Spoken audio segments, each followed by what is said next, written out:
कोमल संतोष पुचडे, प्रभाग क्रमांक 11, वैशालीताई मोहिते, सारिकाताई पाटील, राजू बोंद्रे आणि प्रदीप धोत्रे.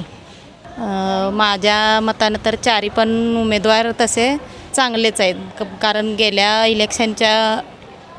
इलेक्शनच्या नुसार ते चारी पण योग्य काम करण्यासारखं आहेत. बऱ्यापैकी त्यांनी भागातली सर्वच कामं त्यांनी केलेले आहेत.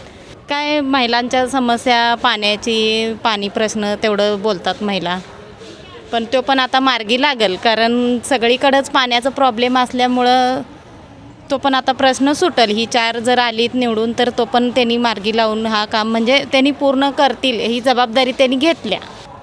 वैयक्तिक म्हटलं तर त्यांनी माझी आतापर्यंत जी काही अडचण आहे ती त्यांनी दोघांनी मिळून ती केलेलीच आहे. पण सामाजिक म्हटलं तर तीसुद्धा त्यांनी आतापर्यंत त्यांची जी काही कामं आहे ती त्यांनी पार पडलेलीच आहेत.